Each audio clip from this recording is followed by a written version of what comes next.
네, 오늘은 고린도전서 15장 29절부터 34절까지 말씀입니다. 고린도전서 15장 29절부터 34절까지 말씀입니다.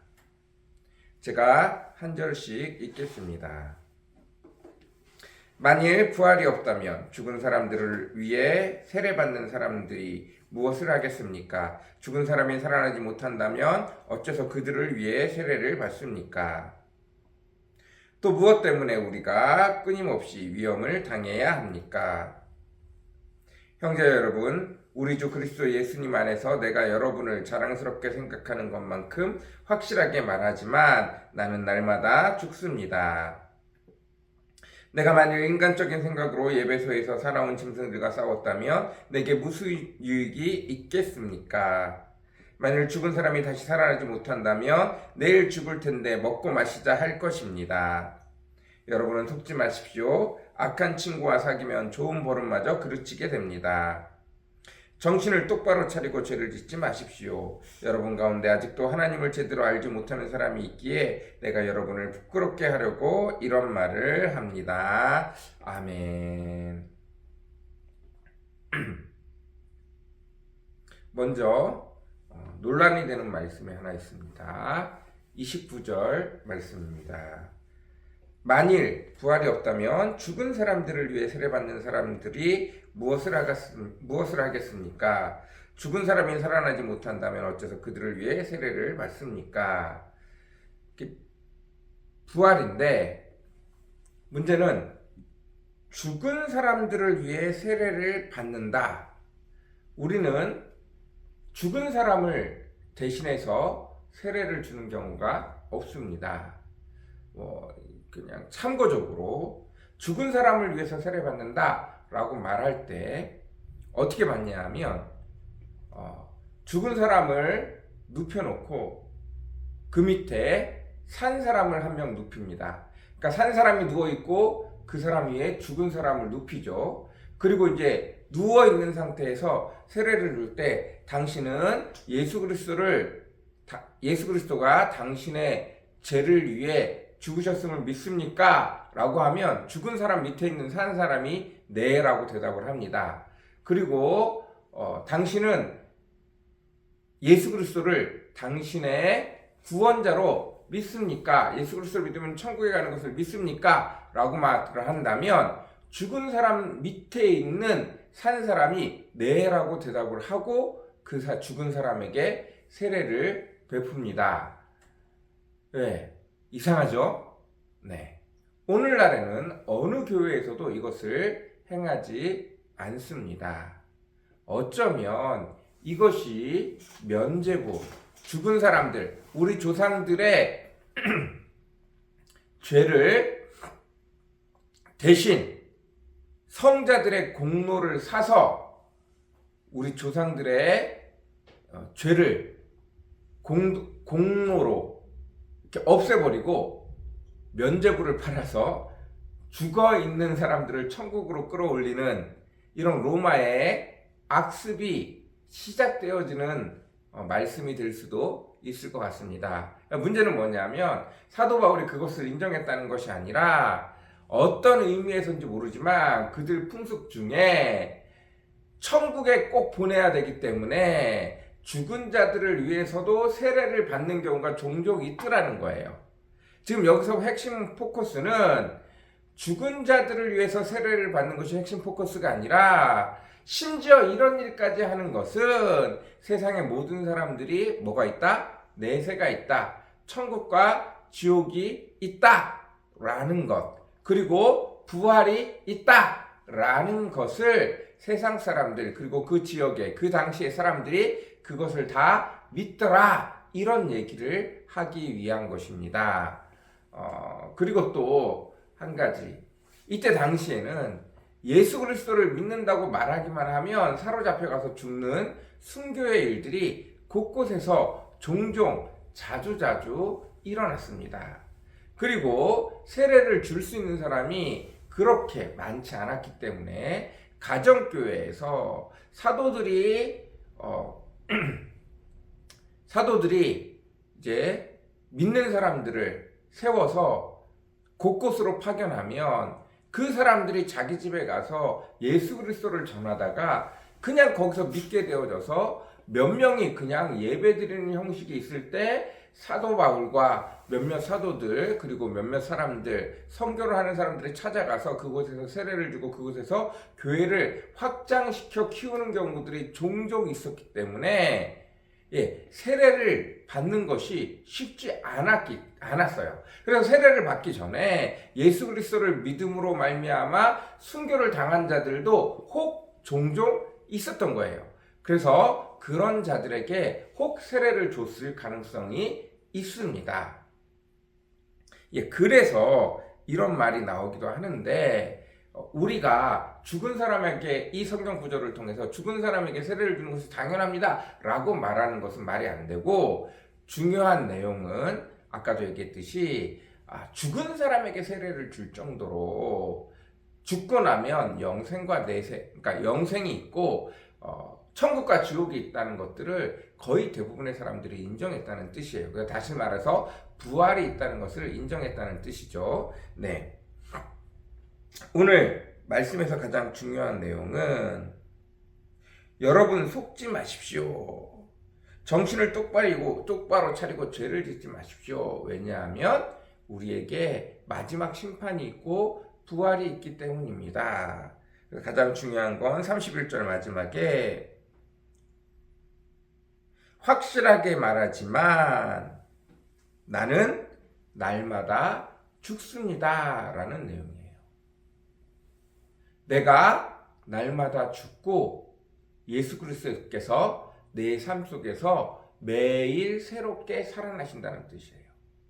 세례의 다른 내용이 뭐냐면 옛날에는 세례를 받을 때 침례를 받았죠. 물속에다가 사람을 거꾸로 뒤집어서 이렇게 눕혀요.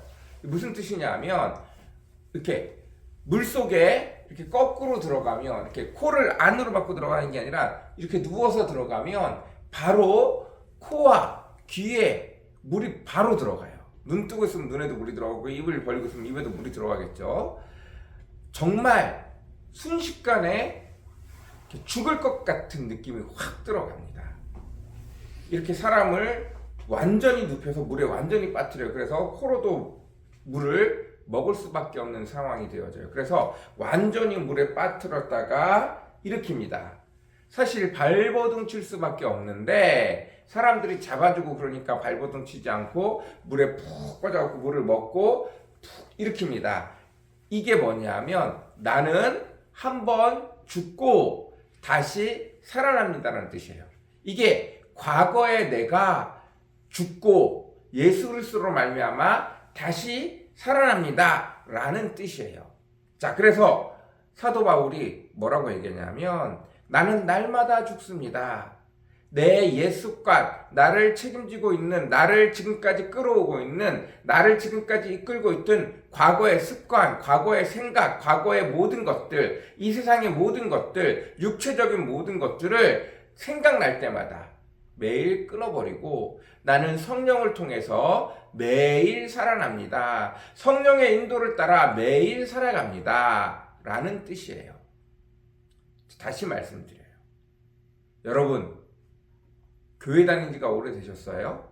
혹시 부모님이 교회를 다니세요? 그래서 나는 내 주변에 죄를 짓는 사람이 별로 없어. 내 주변에 모든 사람들이 거의 다 교회를 다녀. 그러니 나는 죄 지을 일이 별로 없어. 그러니 나는 죽을 일이 없어. 라고 혹시 생각하십니까?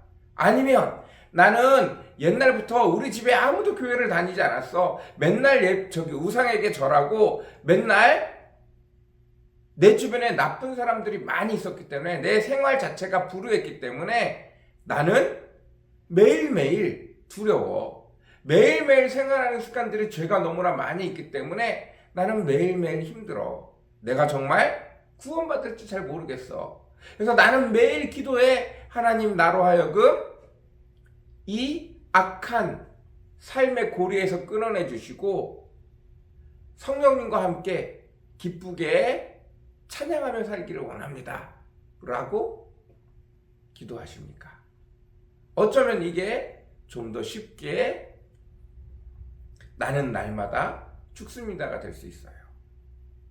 여러분, 실제로 앞에서도 얘기했듯이 마지막 날 우리 앞에 남겨진 열매가 성령님의 하늘의 불, 심판의 불이 내려서 태워버리고 남는 것만 천국의 상급이 된다고 했어요. 마찬가지로 우리 삶에서 성령님이 찾아오셔서 우리 삶에 동일하게 내 습관대로 해오던 모든 것, 이 모든 것이 아니라 성령님을 통해 날마다 새롭게 행하는 것들이 아니라면 사실은 나는 매일 과거와 습관에 젖어서 옛 육체에 젖어서 거의 죄를 짓고 살아가는 거예요. 내가 그리스도인의 문화에 젖어서 내 주변에 내가 지금까지 죄를 지을 만한 어떠한 내 주변의 상황이 없더라도 여러분, 성령님과 함께 동행하지 않는 것은 사실은 거의 대부분 죽은 삶이에요. 과거의 삶이에요.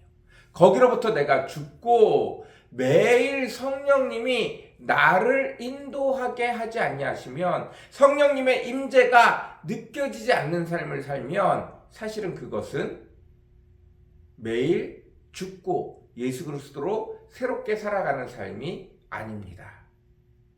다시 말씀드려요. 거의 대부분의 사람이 매일 한 번도 자기 죄로 인해서 자기 자신을 죽이지 않아요. 여러분, 간곡히 부탁드립니다. 매일 이건 뭔가 좀 이상해. 오늘도 뭔가 이상한 것이 느껴져서 하나님이라면 어떻게 할까? 라고 생각하고 삶을 산다면 여러분, 그것만으로도 여러분의 삶에서 여러분이 한번 여러분 자신을 죽이고 성령을 통해서 한번 새롭게 살아난 삶을 살게 되는 것입니다. 한 번이 어려워요. 매일 한 번이 어려워요. 그러나 이 한 번이 습관이 되어지기 시작하면 매일 주님과 교통하며 삶을 살아갈 수 있습니다. 그러나 대부분은 자꾸 우리가 문화를 만들려고 해요. 내 삶의 상황과 여건들을 크리스찬적인 것으로 만들어 가려고 했어요. 그러나 그것이 반드시 살아있는 삶이 아닙니다.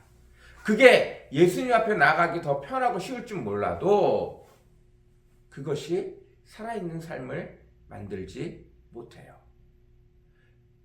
매일 내 삶을 주관하시고 새롭고 놀라운 일들을 준비하시는 하나님과 성령님의 계획 앞에, 성령님의 인도 앞에 여러분의 삶을 내어놓으시기 바랍니다. 그래서 이전과 다른, 내 생각과 다른, 내 습관과 다른 성령의 인도를 따라 살아가는 것이, 성령님과 함께 살아가는 것이, 오늘 하루도 한번 하나님의 임재를 경험하는 것이 오늘 여러분을 죽이는 삶이 되어질 줄로 믿습니다. 저도 여러분도 매일 하루에 한 번 나를 죽이는 삶을 살아가셨으면 좋겠어요. 지금까지 살아오던 삶이, 지금까지 평범하게 선택하던 선택들이 하나님이라면, 성령님이라면 나에게 어떤 선택을 하게 하실까? 그리고 그 선택이 느껴질 때, 하나님이 뭔가 하시길 원하시는 것들이 느껴질 때, 그 선택에 기쁨으로 순종할 때, 여러분, 오늘 하루도 나를 죽이고 주님으로 다시 사는 삶이 시작될 줄로 믿습니다. 의식적으로 연습하셔야 돼요. 의식적으로 훈련하셔야 합니다. 내 상황이 죄를 짓지 않는다, 아무런 의미 없어요.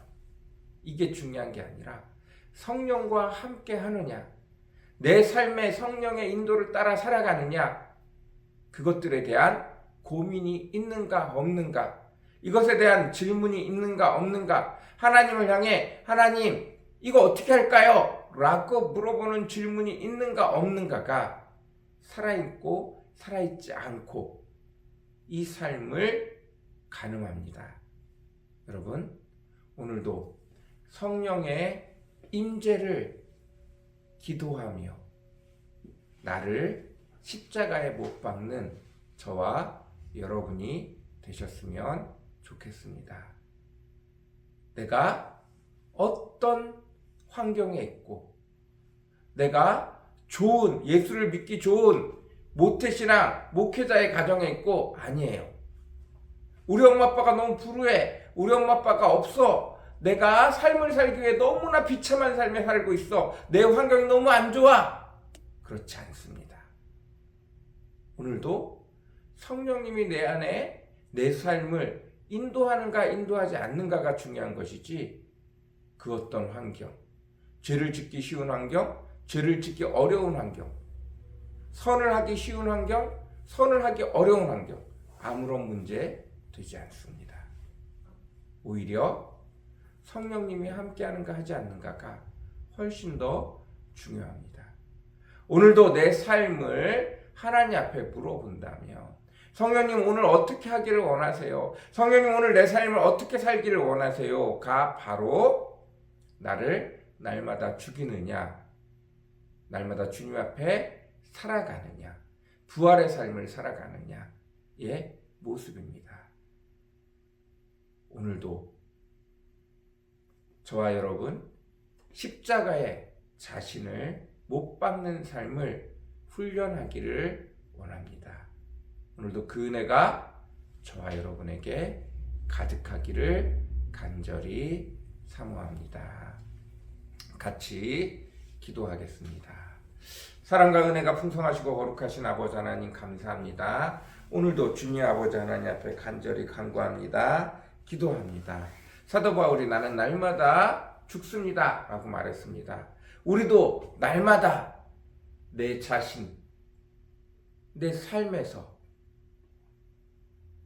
옛 삶에서, 옛 자아에서, 내 자아에서 자꾸 벗어나기를, 훈련하기를 원합니다. 오늘 하나님이 내게 어떻게 일하실지, 오늘 하나님이 내게 어떻게 내 삶을 끌어가시는지, 그 성령님의 인도를 따라가는 것, 그 성령님과 동행하며 살아가는 것, 그 성령님과 함께 연합하여 살아가는 것, 그것이 나를 죽이고 예수 그리스도 안에서 살아나는 삶을, 새롭게 살아나는 삶을 살아가는 것인 줄 믿습니다.